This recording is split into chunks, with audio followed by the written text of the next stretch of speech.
Estamos de volta com o programa Sempre com Você, hoje falando sobre a conversão. A pergunta que eu tinha feito antes de ir para o intervalo, para o padre Reginaldo que está aqui conosco, sobre aqueles neoconvertidos, ou seja, aquelas pessoas que se converteram há pouco tempo e às vezes acaba sendo chato, insistente demais quando fala sobre o reino de Deus e às vezes quer impor isso de uma forma que incomoda as pessoas. Como conviver com esse tipo de pessoa, padre? Tem alguns modelos, talvez a gente pode perceber. Tem aqueles que se convertem, mas que ficam na deles. Porque eles não falam daquilo que não conhece na essência, então pouco a pouco eles vão compreendendo, vão estudando, vão pedindo informação, vão se formando, né?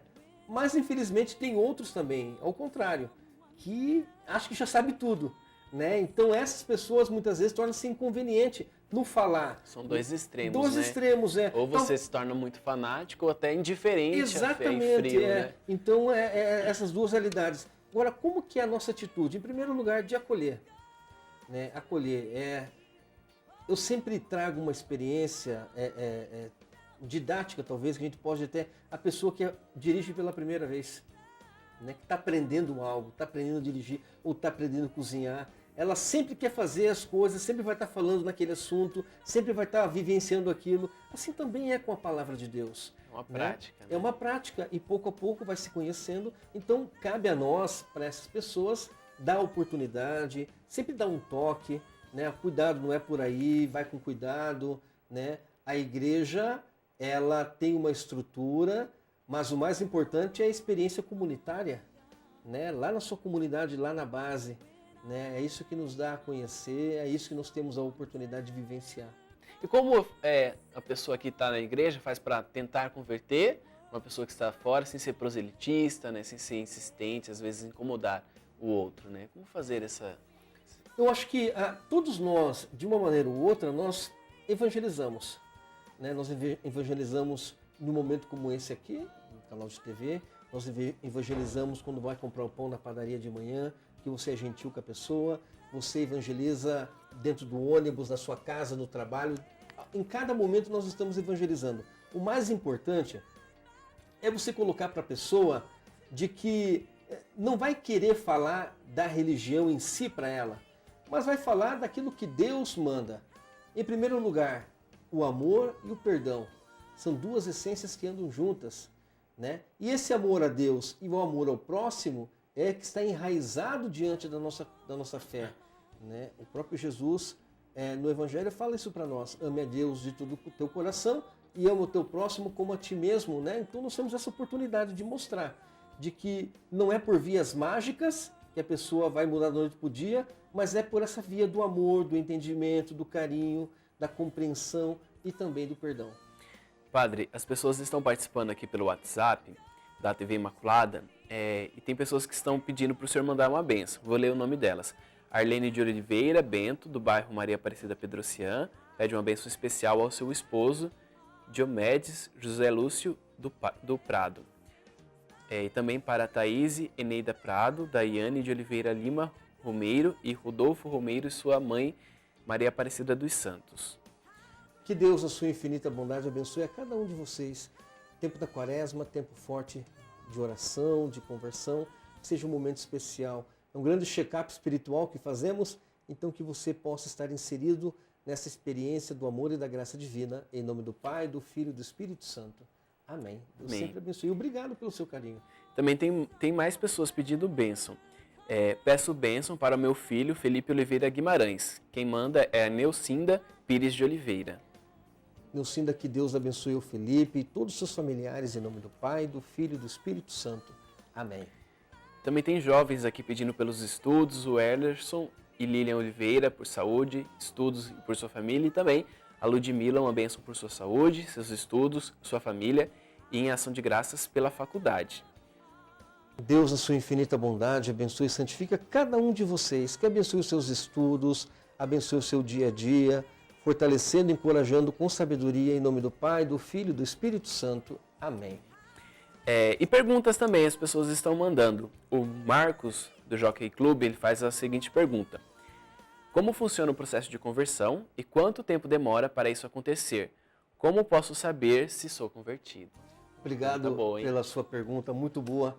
Em primeiro lugar, a conversão é uma experiência de Deus, né? Ela não é um rito, vamos dizer assim, não é um rito, né? Mas ela é uma experiência de Deus. Você tem a oportunidade, dentro da sua comunidade, dentro da sua vida pessoal, de vivenciar uma experiência como essa. E ela não tem tempo, né? É atemporal, né? Alguns levam a vida inteira. Santo Agostinho levou 30 anos. 30 anos. E a mãe ali, né? Santa Ali, Mônica rezando. intercedendo, né? Mas eu gostaria de responder sua pergunta, talvez, com uma experiência uma carta de agradecimento que chegou para nós do Santuário Perpétuo Socorro ano passado, né? E essa carta era de um pastor evangélico. E esse pastor evangélico, ele teve... a sua filha ficou muito doente. Muito doente, muito doente. Estava assim nas últimas mesmo. E o mais interessante é que a avó da menina, a mãe do pastor, era uma católica. Ela era católica. E sempre rezava para Nossa Senhora do Perpétuo Socorro na menina. Sempre. E chegou um dia que ele foi conversar com o médico chamou, falou assim, olha, está muito difícil, ela não está reagindo às medicações. E ele, quando chegou para visitar a filha, ele percebeu que a mãe dele estava rezando baixinho com um santinho de Nossa Senhora do Perpétuo Socorro, né? Em nenhum momento ele interferiu a oração, em nenhum momento ele questionou a mãe por aquele gesto, simplesmente respeitou, né? Conta a carta para nós que ele mesmo escreveu. E milagrosamente, Adam, e você que está em casa, a menina foi curada. Os médicos não sabem falar o que aconteceu, o que deixou de acontecer, mas no outro dia ela respondeu, naquela mesma noite ela respondeu bem a medicação, ela começou então a passar bem, começou a dar resultados na sua recuperação e ela ficou bem. E ele, então, ele teve uma experiência profunda de Deus, porque ele contava na carta que por muitas vezes ele ridicularizou os católicos. Ele falava, não, mas essa aí eles adoram uma imagem, eles adoram uma mulher. E ali ele foi um momento onde ele teve uma experiência profunda de uma conversão.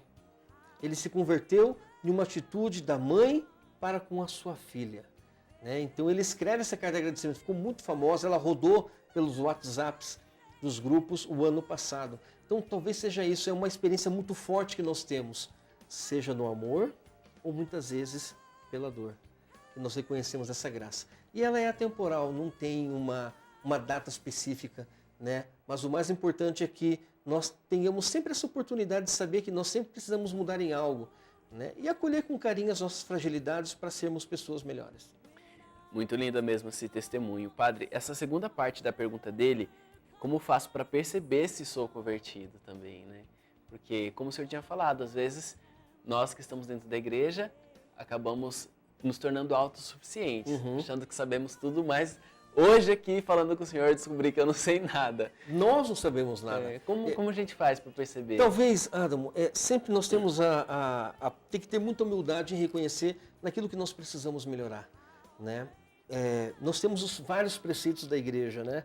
Temos os mandamentos, nós temos os mandamentos da igreja, nós temos tantas coisas que nos ajudam, o catecismo, que nos ajudam, mas como que eu, enquanto pessoa humana, eu exercito isso na minha casa, a começar, né? Eu sei que eu tenho que ser uma pessoa boa para o meu próximo, eu sei que eu tenho que ser uma pessoa que busca os valores éticos no meu dia a dia, eu busco, a gente vive num mundo onde parece que o mundo é dos espertos, mas eu como cristão não, o mundo é daqueles que têm princípios, que reconhecemos de casa, ganhamos de berço, né?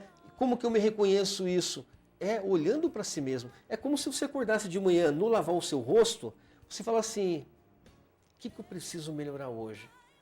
Eu não vou ser uma pessoa tão arrogante lá na minha casa, né? Eu preciso cuidar um pouco mais lá no meu trabalho. Às vezes eu fui uma pessoa que falou uma palavra grossa, uma palavra que ofendeu. Eu preciso ser uma pessoa mais concentrada no meu trabalho, não, eu tenho uma tendência, né, a ser uma pessoa que busca vivenciar o mal. Então, são essas pequenas coisas que nós temos a oportunidade, como se fosse lavar o rosto e perguntar para si mesmo, porque nós somos a imagem e semelhança de Deus. Perguntar, no que eu preciso melhorar hoje? Talvez essa seja uma via, né, de perceber aonde que eu necessito melhorar mais. E é necessário fazer sempre, porque uma coisa é a que os outros me veem, mas outra coisa é a maneira como eu me sinto e a maneira como eu me percebo. Isso é necessário, as duas partes, da minha parte e da parte do outro. Muito bem. Padre, mais uma pergunta aqui, a Margarida, do bairro Santo Antônio. A conversão pode acontecer no momento da morte? Obrigado, Margarida. Com certeza, com certeza.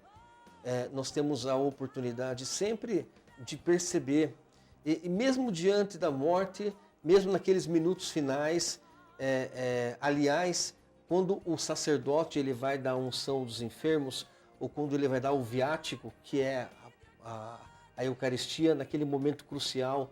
Hoje nem tanto, mas há algum tempo atrás, até antes do Vaticano II, era um costume, no momento da morte, chamavam o padre, que era a extrema unção, ou seja, a última unção, a última visita do padre, a última oração do padre. Colocava uma vela na mão da pessoa, o padre ia lá e fazia a sua oração, né? E aproveitava e já confessava aquela pessoa. E naquele momento da confissão, mesma coisa, se ela se arrependesse, né, e ali aceitasse algo que no passado tenha feito mal para alguém, é válido.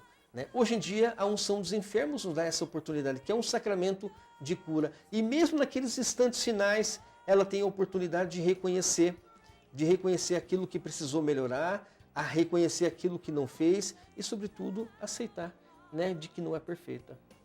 Mais uma pergunta. A Ana Paula, minhas orações podem ajudar o outro a se converter? Sempre. Né? Prova disso foi Santa Mônica, que rezou 30 anos pela conversão de Santo Agostinho. E Santo Agostinho, hoje, para nós, é um dos grandes nomes dos santos padres do pensamento ocidental, podemos dizer assim, a filosofia ocidental. Devemos muito a Agostinho e a São Tomás de Aquino, e nós temos a oportunidade sempre nas nossas orações. Vou contar um caso, assim, bastante feliz para mim. Quando eu estava no seminário, tinha um amigo que sempre rezava, Armo, pelas vocações vietnamitas. Sempre na missa de manhã ele rezava. Gostaria de rezar pelas vocações vietnamitas. E eu brincava com ele assim, mas Josias, cara, tem que rezar pelas nossas vocações lá. Pô, lá no Vietnã ainda é um regime que é comunista, um regime que não tem liberdade. Não tem liberdade. Se não, mas lá se tem vocação, nós precisamos rezar. Hoje, o Vietnã é um dos maiores celeiros da nossa congregação. É um grande celeiro de vocações sacerdotais. Muitos entram nas congregações religiosas e, por causa do sistema, muitos saem do Vietnã, né? Vai para os Estados Unidos, ou vai para outros países. No nosso caso, muitos vão para a Alemanha, vão para o Canadá, e depois retornam como sacerdotes para servir no Vietnã ou também em outras comunidades a qual necessitam. Então, a nossa oração, ela é válida cada momento e cada palavra que nós rezamos nela. Legal. Padre, estamos falando de conversão, mas a pessoa pode se desconverter? É possível isso? Existe aqui, e até é bom essa pergunta, porque às vezes existe uma má impressão, uma má formação. Uma má informação, formação e informação. Acontece muito com os nossos irmãos evangélicos, né? Principalmente acerca dos sacramentos. Posso dar um exemplo claro. O batismo é um só.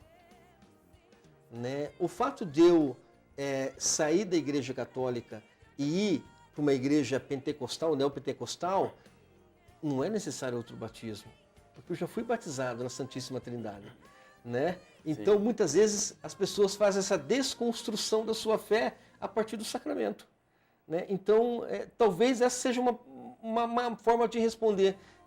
Se existe a desconversão, eu acredito que não. Existe uma má informação e formação acerca da nossa fé. Quem conhece a sua fé vai permanecer nela, Exatamente. né? Só que às vezes, isso que o senhor falou, e eu já passei por essa experiência, às vezes um irmão protestante acha que nós não somos convertidos, né? Como a gente faz, né, para dialogar com esse tipo de postura? Eu tinha um grande amigo, até engraçado, ele é pastor presbiteriano, uma excelente pessoa. Ele, quando morava em Aquidauana, e ele passou por um momento muito forte de dúvida na sua fé, né? E por incrível que pareça, ele me chamou para conversar. Nós passamos uma tarde toda conversando sobre acerca da fé, né? Do nosso trabalho, das nossas posições, daquilo que nós pensamos, nos respeitamos muito, né? Em primeiro lugar, parte da questão do respeito. Não adianta você bater de frente, não adianta você criar inimizade. Eu acho que o bom cristão sabe vivenciar a sua fé sem precisar ser agressor, agredir a cultura do outro, agredir a fé do outro, agredir a pessoa do outro, né? Talvez hoje a gente fala tanto em intolerância, né? E começa por essas pequenas rodas de conversa, muitas vezes, que a gente ou fala mal, ou age mal. Então, em primeiro lugar, é essa questão da nossa fé comprometida. O bom cristão, ele não discute, não vai discutir se é certo ou se é errado, mas vai acolher e vai respeitar. E a segunda coisa é você ter a oportunidade de aprender com o outro também, né? Fala um pouquinho mais da sua igreja, fala mais um pouquinho daquilo que vocês acreditam, né? Até para que eu possa conhecer, porque eu só posso falar daquilo que eu conheço. Do que eu não conheço, eu sempre vou ficar fazendo pré-julgamentos daquilo que eu não sei. Uma vez eu passei por essa situação, conversando com uma irmã protestante, ela insistindo comigo, falando, não, você tem que se converter, tem que ir para minha igreja e tal, e tal, e tal. Eu falei para ela assim, irmã, eu não preciso, para me converter, eu não preciso mudar de igreja. A conversão é uma mudança de vida, né? E eu posso mudar de vida, né? Dentro da igreja católica, que é a igreja onde eu me sinto bem, que eu batizei, participei de todos os sacramentos, né? E daí depois disso ela nunca mais falou nada, nunca mais. E aprendeu a respeitar realmente, né? E tem mais uma pergunta aqui. A conversão pessoal muda só no sentido em conhecer mais a Deus ou em tudo, comportamento, testemunho, etc. O Mário José, do Tijuca 2. Obrigado, Mário, pela sua pergunta. A conversão pessoal já disse, é a minha maneira de me portar em vista do outro, né? Não somente da maneira como me porto diante de Deus, mas em especial diante do outro. Aquele que se propõe a fazer uma experiência nova, né, é capaz de amar, é capaz de perdoar, é capaz de ser humilde, né? E isso nós exercitamos no nosso dia a dia, né, de segunda a segunda. Não tem feriado, né? Não tem feriado. Para ser uma pessoa boa não existe feriado, não existe dia de semana, mas é de segunda a segunda, exercitando nas coisas simples e com o outro. Padre, eu teria muitas perguntas ainda para fazer sobre esse tema, como que rende, né? Como é importante realmente falar sobre isso. Mas o nosso tempo já está chegando ao final e tem uma última pessoa, a Maria Savari, pediu uma bênção especial pela sua saúde e já aproveita e deixa uma bênção também para todos nós. Maria, que Deus abençoe você, a sua família, todos aqueles que estão conectados pelas redes sociais e também pelo site da TV Imaculada. E também você que nos assiste pela TV Imaculada, que seja um momento especial na sua vida. Nós estamos na 4ª semana da Quaresma, né? E a Quaresma é uma oportunidade de render graças a Deus por aquilo que somos e por aquilo que nós precisamos melhorar. Que nessa experiência você seja iluminada pela graça divina hoje e sempre. Em nome do Pai, do Filho, do Espírito Santo. Amém. Padre, muito obrigado pela sua participação. Eu que agradeço, Adamo. Até a próxima. Até a próxima.